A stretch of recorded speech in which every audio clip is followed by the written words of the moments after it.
It's been a pleasure. Thank you. I've been looking forward to this for 2 years. I bought the ticket for the Denver workshop in 2020, and COVID happened, and I survived a year of unemployment but never refunded my ticket. And 2 months ago, you guys emailed me, and I'm like, yes, I will totally take it. Yes. Been looking forward to this, so thank you. Thank you for being back in person. My question is I've been rough time in life growing up. Lived in a very negative household with negative parents. Yeah. And good basis for launching lots of rockets, but Yes. blah, blah, blah to that, right? yeah, yes. I'm trying not to go back to it either. Yeah. So, and spending a lot of time at the lower end of the emotional scale. It's understandable. Yeah. So it's, Because most do respond to what's happening. yeah. That's what we're here to talk about, how to not do that. Yeah. So trying to find myself not in a broken loop of where I have times and clarity, moments of, whoa, that was totally law of attraction. Like I just was thinking about it, just releasing resistance when I think thought I'd never release the resistance, but now I'm starting to realize maybe I've inched my way up the emotional scale. So it's trying to stay away from that deep, dark desire of life is hard, don't like humans, why am I here? Here's a good way to approach all of this. And find the joy in life. Because everyone relates to this to some degree, yes? What a good way for us to begin this conversation today. Because you heard us say moments ago that you have a point of attraction. And what that means is what you think, and therefore how you feel, is what you are attracting. Now, it's interesting because through all of that hard time, even some that happens recently, you're asking for improvement and your inner being is holding focus on that.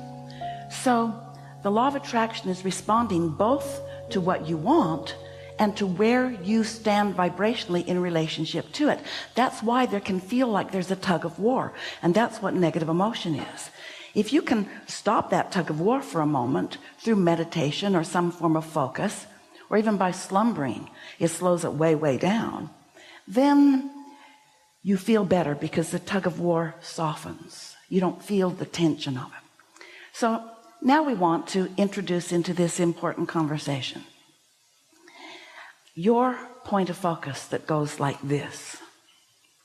I can tell by the way I feel whether I'm letting in all I've asked for or whether I'm in the way of it. It really is only that simple. Nothing else is standing between you and anything you want. Now that's kind of hard to hear, especially when you started out with hard times, because it felt to you that hard times were coming to you and you weren't asking for them. Felt like you weren't asked for them. Who would ask for hard times? But you did, from your non-physical perspective. You said, I'm a teacher. I can't teach what I don't know. And I'm going forth, as is everyone else that's going to planet Earth at this time. I'm going forth into a variety of contrast where we are all understanding, at least at the time that we're launching in, we're understanding that we create our own reality and that we have infinite choices, myriads of choices, and that there are going to be a whole lot of people surrounding us, billions you knew, who would be believing different things, wanting different things. Talk about a sort of chaotic environment. And you said, I want to get good at this early on. I don't want a feathered nest. I don't want everything lined up around me so that all I have to do is weakly, lazily, sloppily just observe and feel good about what I'm observing. And even that gets old no matter how good it is. I want to know how to maintain my balance because I believe in these things. I believe in free will of 100% of the population on planet Earth, in the universe, because I know that the law of attraction responds to every vibrational frequency. And so rather than a feathered nest, I want to be really good at focusing, which means I'm going to have to hold my vibrational tone no matter what's going on around me, because otherwise I will be in a trap, as so many generations that have gone before me have been, where I will be living a very conditional love, because they're not all going to behave the way I might think I need them to behave in order for me to feel good. They're not going to do it. But I want to love anyway.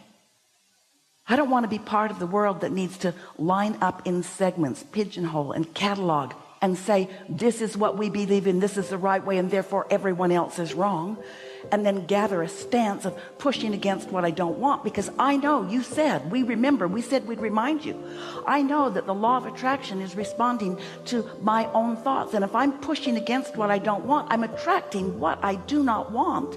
That's not why I'm going into this body. That's not what creation is about for me. I want variety. I don't care if it's difficult. I'll figure it out as I go along. And in time, it will be hard enough for me that I will start looking for answers, and I will find them, because I know you said from that non-physical perspective, no matter how much is going on around me, if my desire is strong enough, I will find the way. Desire is a very powerful thing.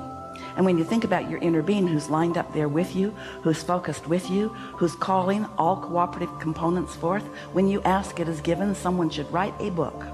When you ask, it is given. The only question is, are you a cooperative component, or are you stuck on some thought that you've been thinking for a long time, trending on? Because so many, Esther talks about it with herself every day, want to be right about this. You live life and you gather lots of experiences and you have exposure to lots of things and you come to lots of opinions and you really believe that you're right. All of you do. Each one of you believe that you have the right perspective. You should have seen Esther and her daughter trying to decide where to place a piece of furniture the other day. It was really funny. Esther came this close to saying, "This is my house." Because Tracy has good ideas too, and one idea was really as good as the other, but this is my house. And so what you want to do is find a way that, rather than needing to be right to prove something that can never be proven because it isn't in question, your value or your worthiness, you want to know instead, am I in alignment with my source energy, who is the holder vibrational frequency of all that I have become, and that all that I desire, and that all that is in the process of becoming, where I and others can see it and hear it and smell it and taste it and touch it. Yeah? That makes so much sense to you, doesn't it? As you hear it right now, you feel the resonance of that. So that means your work is, and you said such good words about this, when you're involved in life and you run across yet a new experience that causes you to feel a new pinch of negative emotion, that means this is an opportunity for me to release some resistance. But if it's a strong, hard pinch, if it's a very strong negative emotion, right here, right now, you're not going to do much to release the resistance. Usually you're going to double down and make your claim and explain why you're feeling it, and do your best to convince anyone involved why you're feeling it. But in time, as you can do less of that, then little by little, and these are the words that we want you all to take away from this gathering more than all others put together. Bit by bit, you will stop renewing your resistant pattern. Because if you don't keep renewing your resistant pattern about this or that or this or that or this or that, it will peter out. It will cease to exist. It will be clear attraction. You'll be a cooperative component because you've released that. Jerry used to tell the story of sitting in front of a fireplace when he was a kid. And sometimes there were some very popping logs on the fire that gave off a lot of sparks. And when one would hit a piece of his clothing, Jerry discovered very quickly, the faster he got that spark off, the less likely it was to damage his clothing. And negative thoughts are the same way in this sense.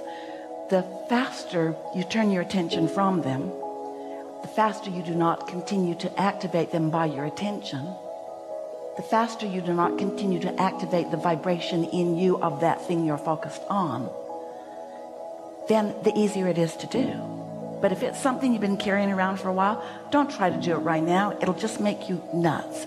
But first opportunity that you have, think it through. think it through and just ask yourself, when you're not feeling the intensity of the negative emotion, really now, is this something that I want to continue to push against and continue to activate as a vibrational point of my attraction and continue to use as my current excuse to keep myself from this I want and this I want and this I want? Just reason with yourself when you feel better, and catch yourself when it's something light and easy to just, as Jesus said, turn the other cheek. Look at what you do want instead of what you don't want. It's hard to turn the other cheek sometimes, though.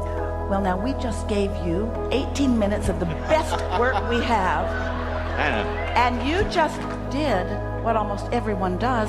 You stuck to where you are because vibrational patterns don't change instantly. In other words, this may sound like so many words to you, but they are so many words about laws of the universe that as you hear them and integrate them and apply them, and most of all, care so much more about feeling good than anything else, so much more about feeling good than anything else, so much more about feeling good than anything else. We know for sure that even though it's hard, don't start with the hardest things, start with the easiest things, and show yourself how you can focus by deliberate intent. That's what a deliberate creator does. And that's why you chose the life you chose. You want to be a deliberate creator. You said, don't make it easy. I want to get this down good because I'm going to be a teacher in a world where so many people believe so many bogus things and have so many flawed premises that are keeping them from the magnificent lives that they want and deserve. I'm going to get this. I'm going to focus, and I don't need smooth sailing to focus. I can focus and focus and focus when it's easy, connect with my inner being until I know what that feels like, activate within myself more often than not the feeling of love, less and less feel hate or discontent or aggravation of any kind, until you'll have your sea legs. You will. Thank you. Really good way to begin. Really good way to begin.